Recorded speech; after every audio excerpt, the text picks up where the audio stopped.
The issue is we are battling generations and generations of underfunding by governments, and I think this will make a significant dent.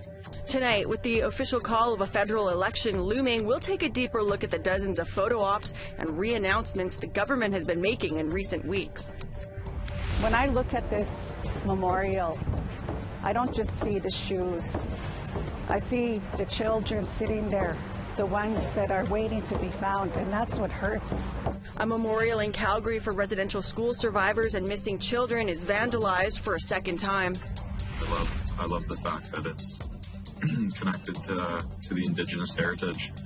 I love playing it. And Turtle Island's oldest organized sport makes a slow return to competitive play.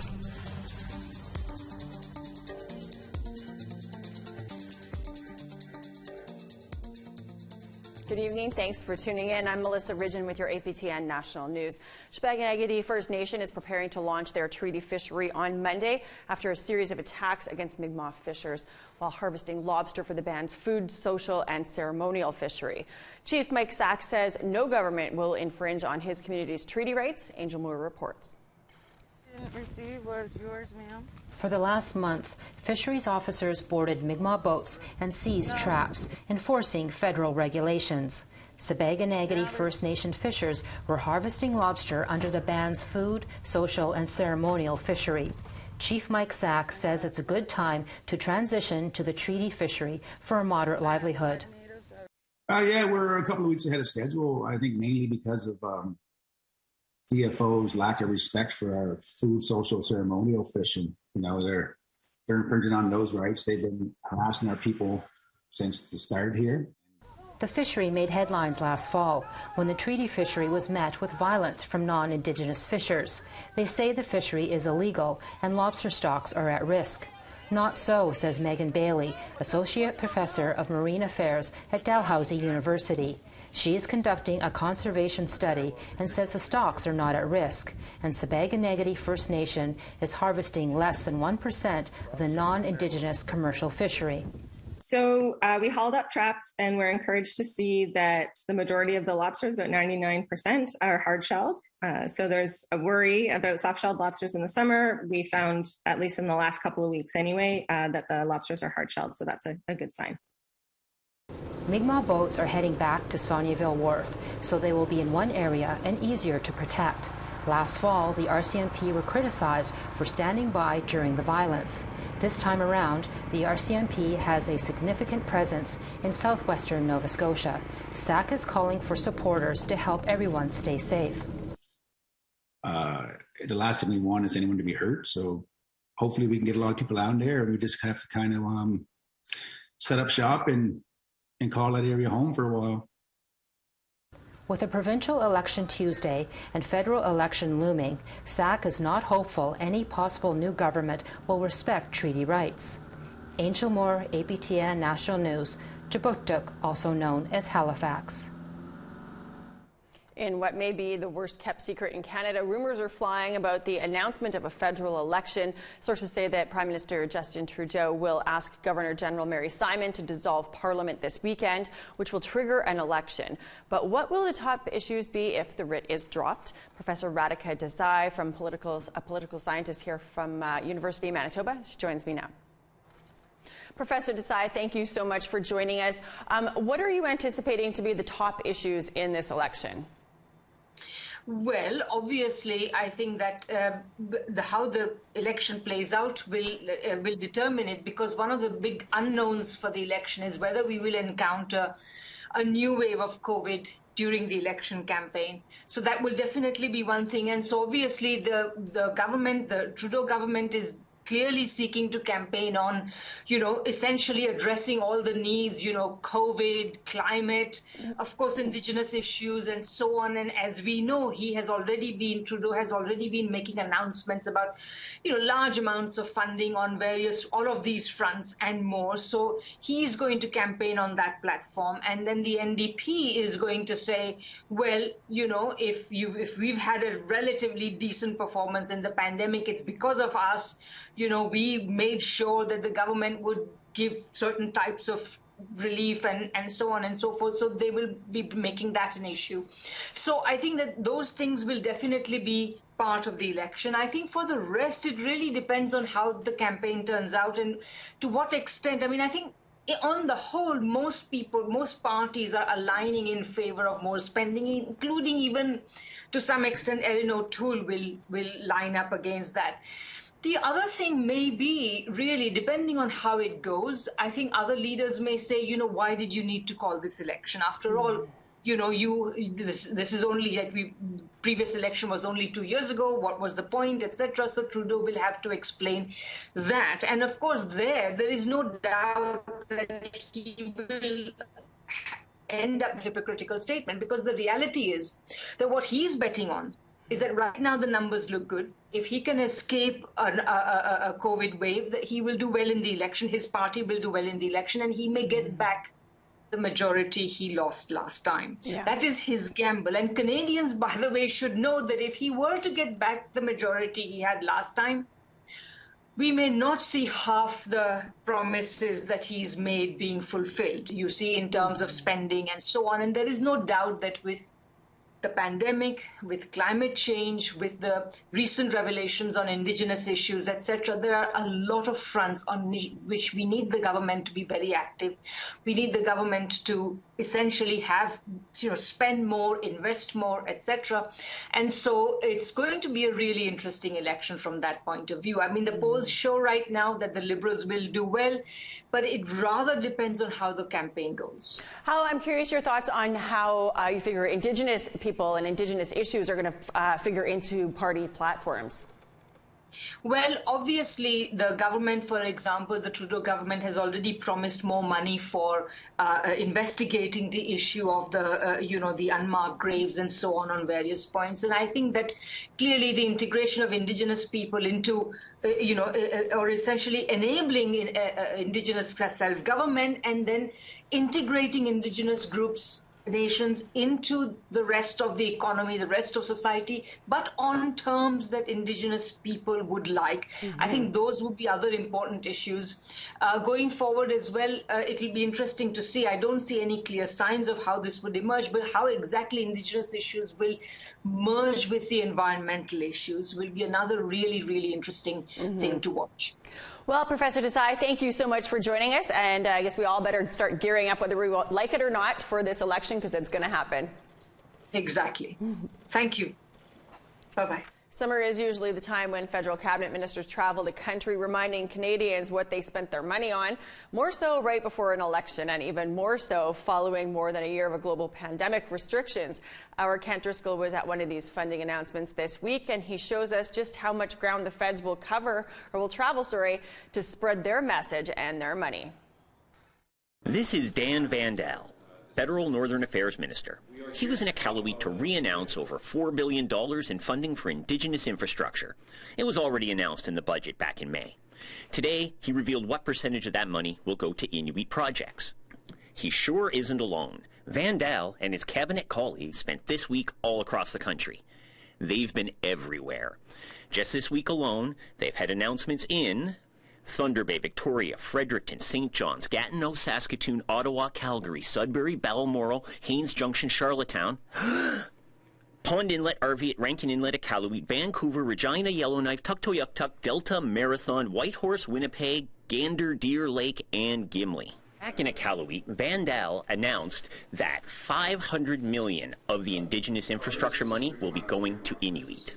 Back in May when it was launched, ITK President Nathan Obed said that the investment doesn't match the need. We asked Vandal about that, as Obed watched on video link. Number one, it's the most significant amount of money any government in recent memory has invested in infrastructure, Indigenous infrastructure.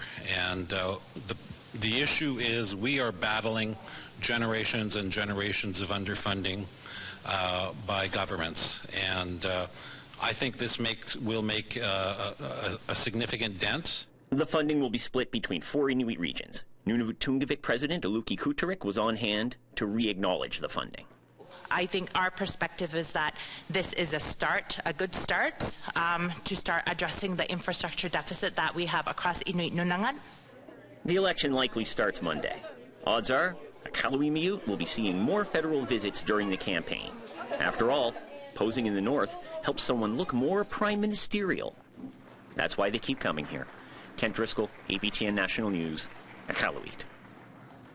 The BC Human Rights Tribunal will allow the Union of BC Indian Chiefs to intervene in the case of a grandfather and his granddaughter who complained about Vancouver police treatment after they were arrested without reason for trying to open an account at a Vancouver BMO. APTN's Lee Wilson has the story. It was welcome news for the Union of BC Indian Chiefs and lawyer Mary Ellen Chappell-Lafond. This week, the Human Rights Commission of BC granted their appeal, and now they can intervene in the case of Maxwell Johnson. The grandfather and the 12-year-old granddaughter were handcuffed after trying to open a bank account at a Bank of Montreal in 2019. Johnson filed a human rights complaint against Vancouver Police Department shortly after. UBCIC and Chappell-Lafond will now be able to provide context to the Indigenous experience with police and bring forward allegations of anti-Indigenous racism and stereotyping.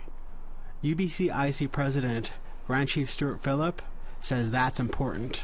We have been granted intervener status, the Union of BC Indian Chiefs, to continue to pursue this matter to achieve a full measure of justice for Maxwell Johnson and his granddaughter, and we're very happy about that.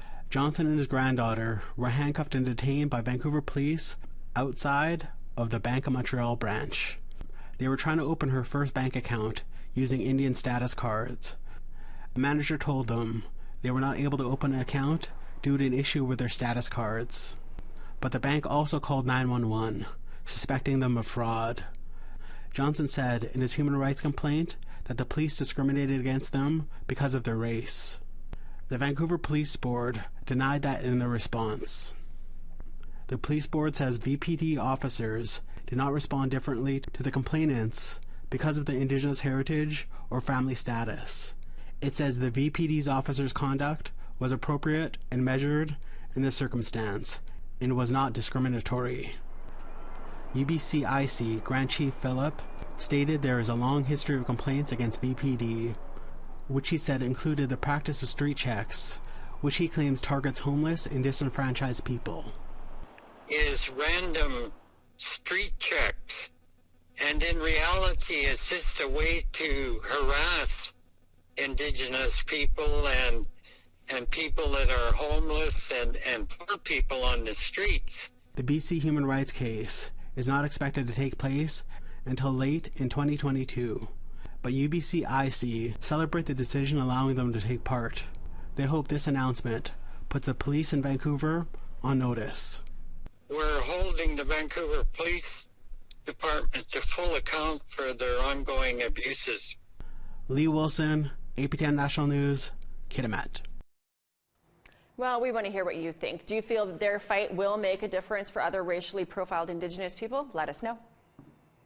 You can send your emails to news@aptn.ca. You can leave a comment on aptnnews.ca. You can also find us on Facebook, Twitter, Instagram, YouTube, and TikTok. You can follow APTN News to join the conversation and see our latest stories.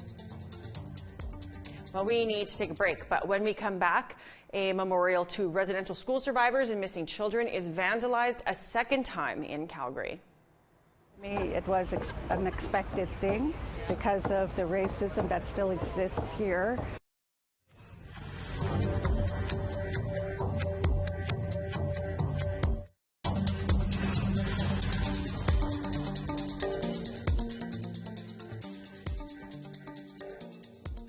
Welcome back. The Athabasca Tribal Council in Alberta has started a petition to remove a section of the Indian Act they say still gives the federal government the power to construct and operate residential schools. APTN's Chris Stewart explains. Mikisew Cree Chief Peter Powder and Tribal Council board member says that the Indian Act still grants the Canadian government the power to create residential schools. Not from 100 years back, but today. Section 114-2 reads, "The minister may, in accordance with this act, establish, operate, and maintain schools for Indian children. Section 115-B reads, the minister may provide for the transportation of children to and from school. These sections concern the Athabasca Tribal Council. Look at what was done until this point. Genocide, trauma, the oppression of just many different things. I don't want to list, but it's definitely just look what's happened in the past.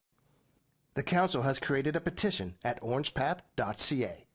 Chief Powder says it's to create awareness and demand Ottawa immediately amend the Indian Act. They want First Nations free, prior, and informed consent to the federal government's operation and regulation of schools for First Nation children. Because right now, Canada still runs our schools without our consent, and so we wanted to have be able to run our own schools. So that's we want to be the one developing the curriculum.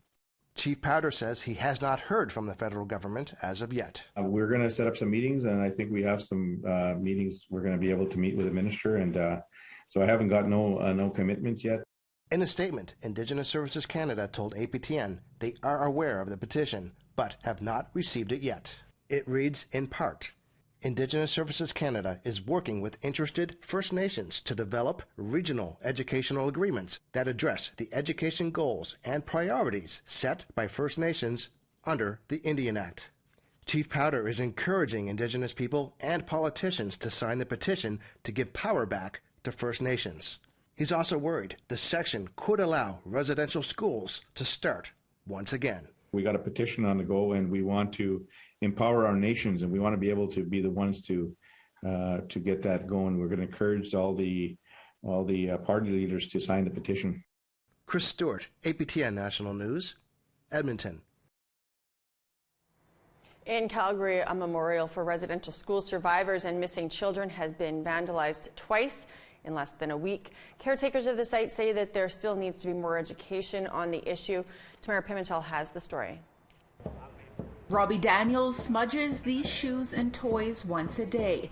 Now that they're found, and it's hard for them to go in the spirit world, So that's why, I come here and ask the relation on the other side to invite them in. This memorial placed on the steps of Calgary's City Hall has been growing since the discovery of the children at the Kamloops Indian Residential School back in May. But in the past week, it's been vandalized twice. On Tuesday, caretakers of the site arrived to a destroyed memorial. Shoes had been kicked around. This after someone set fire to it. When I look at this memorial, I don't just see the shoes. I see the children sitting there, the ones that are waiting to be found, and that's what hurts, is I see the spirits of these children. In response to the vandalism, Nicole Johnston, advocate for residential school survivors, organized a walk. Dozens drum and sing while walking past Calgarians enjoying lunch at downtown patios. Johnston says there needs to be more awareness and education on residential schools. A lot more educating needs to be put out there. It has to be implemented into the school systems, and that's what we're also walking for, is for the truth to be put out there. Calgary police have released a CCTV photo of the man who set fire to the memorial. The Extremism and Hate Crimes Unit is investigating and asking for the public's help to locate the man. To me, it was an expected thing because of the racism that still exists here. In the meantime, volunteers like Daniels take turns monitoring the memorial to prevent more vandalism in the future. Tamara Pimentel, APTN National News, Calgary. We need to take one more break, but still ahead. We take you to the World Junior Lacrosse Championship. I'm hoping that, some Métis youth will see me playing and maybe they'll want to play the sport a little more, and that's the best feeling ever.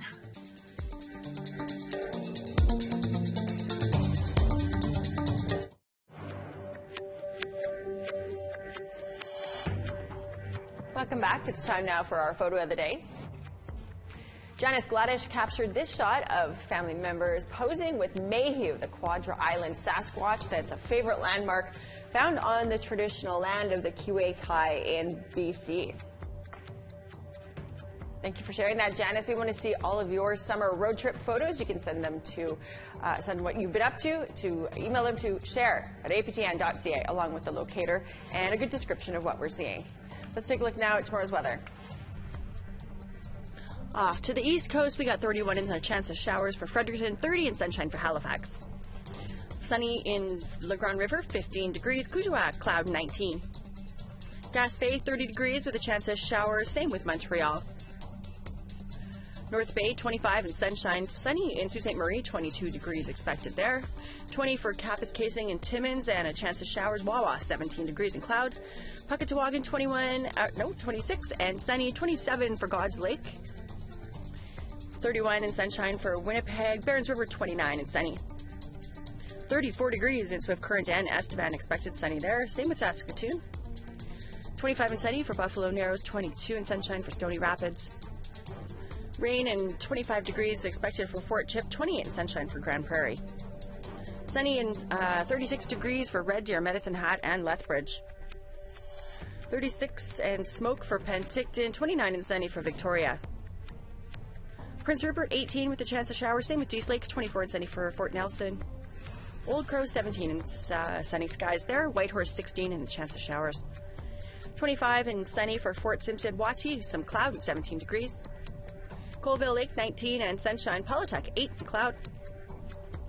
11 and cloudy for Baker Lake and Whale Cove. Arvit, mix of sun and cloud and 12 degrees. Pangertung, 10 and cloud. Tallyoak, 10 and sun.